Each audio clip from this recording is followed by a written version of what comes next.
ನಮಸ್ಕಾರ ಎಲ್ಲರಿಗೂ. ಇವತ್ತು ಯುಗಾದಿ ಹಬ್ಬದ ಸಂಪೂರ್ಣ ಮಾಹಿತಿ ತಿಳಿಸ್ತೀನಿ. ಯುಗಾದಿ ಹಿಂದೂಗಳ ಪ್ರಮುಖ ಹಬ್ಬಗಳಲ್ಲಿ ಒಂದು. ಇದು ಹೊಸ ವರ್ಷದ ಆರಂಭದ ಹಬ್ಬ. ಕರ್ನಾಟಕ, ಆಂಧ್ರಪ್ರದೇಶ ಮತ್ತು ತೆಲಂಗಾಣದಲ್ಲಿ ಹೆಚ್ಚು ಆಚರಿಸಲಾಗುತ್ತದೆ. 2026ರಲ್ಲಿ ಯುಗಾದಿ ಮಾರ್ಚ್ 19ರಂದು ಬರುತ್ತದೆ. ಯುಗಾದಿ ಚೈತ್ರ ಮಾಸದ ಮೊದಲ ದಿನ. ಇದನ್ನು ಚಾಂದ್ರಮಾನ ಪಂಚಾಂಗದ ಪ್ರಕಾರ ಆಚರಿಸುತ್ತಾರೆ. ಯುಗಾದಿ ಎಂದರೆ ಯುಗದ ಆದಿ ಎಂದು ಅರ್ಥ, ಅಂದರೆ ಹೊಸ ಯುಗದ ಆರಂಭ. ಜನರು ಈ ದಿನ ಹೊಸ ಆಶೆಗಳು ಇಟ್ಟುಕೊಳ್ಳುತ್ತಾರೆ. ಮನೆಗಳನ್ನು ಸ್ವಚ್ಛಗೊಳಿಸಿ ಅಲಂಕರಿಸುತ್ತಾರೆ. ಬಾಗಿಲಿಗೆ ಮಾವಿನ ತೋರಣ ಕಟ್ಟುತ್ತಾರೆ. ರಂಗೋಲಿ ಹಾಕುತ್ತಾರೆ. ಹೊಸ ಬಟ್ಟೆ ಧರಿಸುತ್ತಾರೆ. ದೇವರ ಪೂಜೆ ಮಾಡುತ್ತಾರೆ. ದೇವಸ್ಥಾನಗಳಿಗೆ ಹೋಗುತ್ತಾರೆ. ಕುಟುಂಬದವರು ಒಟ್ಟಿಗೆ ಹಬ್ಬ ಆಚರಿಸುತ್ತಾರೆ. ವಿಶೇಷವಾಗಿ ಯುಗಾದಿ ಪಚಡಿ ತಯಾರಿಸುತ್ತಾರೆ. ಪಚಡಿಯಲ್ಲಿ 6 ರುಚಿಗಳು ಇರುತ್ತವೆ: ಸಿಹಿ, ಕಹಿ, ಹುಳಿ, ಖಾರ, ಉಪ್ಪು, ಕಸಬು. ಜೀವನದ ಎಲ್ಲ ಅನುಭವಗಳನ್ನು ಇದು ಸೂಚಿಸುತ್ತದೆ. ಈ ದಿನ ಪಂಚಾಂಗ ಶ್ರವಣ ಮಾಡುತ್ತಾರೆ. ಪಂಚಾಂಗದಲ್ಲಿ ಹೊಸ ವರ್ಷದ ಭವಿಷ್ಯ ಹೇಳುತ್ತಾರೆ. ರೈತರಿಗೆ ಮಳೆ ಹೇಗಿರುತ್ತದೆ ಎಂದು ಹೇಳುತ್ತಾರೆ. ಬೆಳೆ ಹೇಗಿರಬಹುದು ಎಂದು ಹೇಳುತ್ತಾರೆ. ಜನರು ಅದನ್ನು ಗಮನದಿಂದ ಕೇಳುತ್ತಾರೆ. ಈ ದಿನ ಶುಭ ಕಾರ್ಯಗಳು ಆರಂಭಿಸುತ್ತಾರೆ. ಹೊಸ ವ್ಯವಹಾರ ಆರಂಭಿಸಲು ಒಳ್ಳೆಯ ದಿನ. ಮನೆ ಕಟ್ಟಲು ಶುಭ ದಿನ.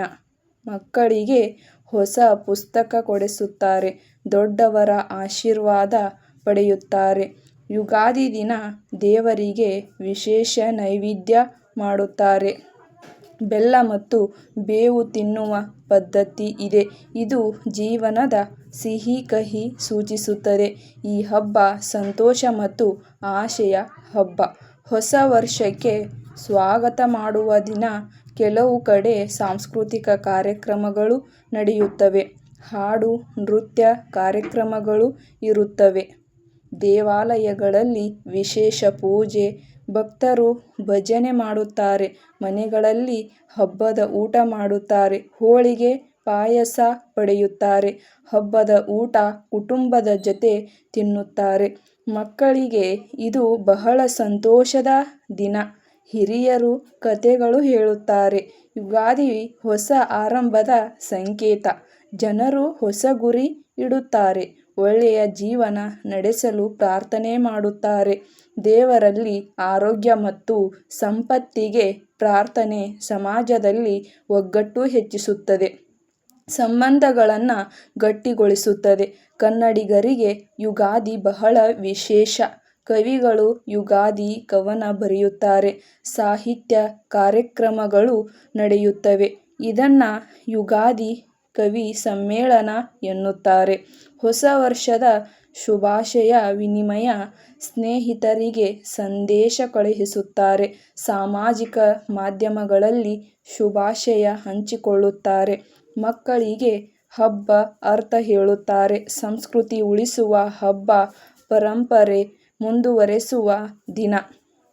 ಯುಗಾದಿ ದಿನ ಬೆಳಗ್ಗೆ ಬೇಗ ಎದ್ದುಕೊಳ್ಳುತ್ತಾರೆ. ಎಣ್ಣೆ ಸ್ನಾನ ಮಾಡುತ್ತಾರೆ. ನಂತರ ದೇವರ ಪೂಜೆ, ಪಂಚಾಂಗ ಓದುತ್ತಾರೆ. ಹಿರಿಯರು ಕುಟುಂಬಕ್ಕೆ ವಿವರಿಸುತ್ತಾರೆ.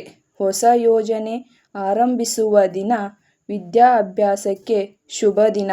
ವ್ಯಾಪಾರಿಗಳಿಗೆ ಹೊಸ ಲೆಕ್ಕ ಪುಸ್ತಕ ಆರಂಭ. ದೇವರ ಆಶೀರ್ವಾದ ಪಡೆದುಕೊಳ್ಳುತ್ತಾರೆ. ಸಂತೋಷದಿಂದ ಹಬ್ಬ ಆಚರಣೆ. ಯುಗಾದಿ ಭಾರತದಲ್ಲಿ ಸಂಸ್ಕೃತಿಯ ಹಬ್ಬ. ಜನರಲ್ಲಿ ಒಳ್ಳೆಯ ಭಾವನೆ ಮೂಡಿಸುತ್ತದೆ. ಹಳೆಯ ದುಃಖ ಮರೆತು ಹೊಸ ಜೀವನ ಆರಂಭ. ಭವಿಷ್ಯದ ಮೇಲೆ ಆಶೆ ಇಡುವ ದಿನ. ಕುಟುಂಬದ ಒಗ್ಗಟ್ಟು ಹೆಚ್ಚಿಸುವ ಹಬ್ಬ. ಮಕ್ಕಳಿಗೆ ಸಂಸ್ಕೃತಿ ಕಲಿಸುವ ಅವಕಾಶ. ದೇವರ ಮೇಲೆ ಭಕ್ತಿ ಹೆಚ್ಚಿಸುವ ದಿನ. ಪ್ರಕೃತಿಗೆ ಕೃತಜ್ಞತೆ ಸಲ್ಲಿಸುವ ಹಬ್ಬ. ಹೊಸ ವರ್ಷವನ್ನು ಸಂತೋಷದಿಂದ ಸ್ವಾಗತ.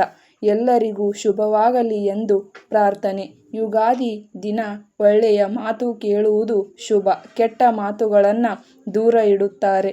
ಮನಸ್ಸಿನಲ್ಲಿ ಒಳ್ಳೆಯ ಆಲೋಚನೆ ಇಡುತ್ತಾರೆ. ಭವಿಷ್ಯಕ್ಕೆ ಒಳ್ಳೆಯ ಗುರಿ ಇಡುತ್ತಾರೆ. ದೇವರಲ್ಲಿ ವಿಶ್ವಾಸ ಹೆಚ್ಚುತ್ತದೆ. ಕುಟುಂಬ ಪ್ರೀತಿ ಹೆಚ್ಚುತ್ತದೆ. ಹಬ್ಬದಿಂದ ಮನಸ್ಸಿಗೆ ಸಂತೋಷ, ಸಮಾಜದಲ್ಲಿ ಒಗ್ಗಟ್ಟು ಮೂಡುತ್ತದೆ. ಎಲ್ಲರೂ ಹರ್ಷದಿಂದ ಆಚರಿಸುತ್ತಾರೆ. ಕನ್ನಡ ಸಂಸ್ಕೃತಿಯ ಪ್ರಮುಖ ಹಬ್ಬ ಯುಗಾದಿಯ ಹೊಸ ವರ್ಷದ ಆರಂಭ. ಜನರಿಗೆ ಹೊಸ ಪ್ರೇರಣೆ ನೀಡುತ್ತದೆ. ಹೊಸ ಕನಸುಗಳ ಆರಂಭ. ಜೀವನದಲ್ಲಿ ಹೊಸ ಬೆಳಕು, ಸಂತೋಷ ಮತ್ತು ಆಶೆಯ ಹಬ್ಬ. ದೇವರ ಕೃಪೆ ಬೇಡುವ ದಿನ. ಎಲ್ಲರಿಗೂ ಶುಭವಾಗಲಿ ಎಂದು ಪ್ರಾರ್ಥನೆ. ಯುಗಾದಿ ಜೀವನದ ಹೊಸ ಅಧ್ಯಾಯ, ಹರ್ಷ ಮತ್ತು ಸಂತೋಷದ ಹಬ್ಬ. ಎಲ್ಲರಿಗೂ ಯುಗಾದಿ ಹಬ್ಬದ ಹಾರ್ದಿಕ ಶುಭಾಶಯಗಳು. ಈ ಒಂದು ವಿಡಿಯೋ ನಿಮಗೆ ಯೂಸ್ಫುಲ್ ಅನಿಸಿದರೆ ವಿಡಿಯೋಗೊಂದು ಲೈಕ್ ಕೊಡಿ, ಶೇರ್ ಮಾಡಿ, ಸಬ್ಸ್ಕ್ರೈಬ್ ಮಾಡಿ. ಇದೇ ಥರ ಮಾಹಿತಿಗಾಗಿ ನನ್ನ ಚಾನಲ್ನ ಫಾಲೋ ಮಾಡಿ. ಸಿಗ್ತೀನಿ ಮುಂದಿನ ವಿಡಿಯೋದಲ್ಲಿ. ಅಲ್ಲಿವರೆಗೂ ಥ್ಯಾಂಕ್ ಯು.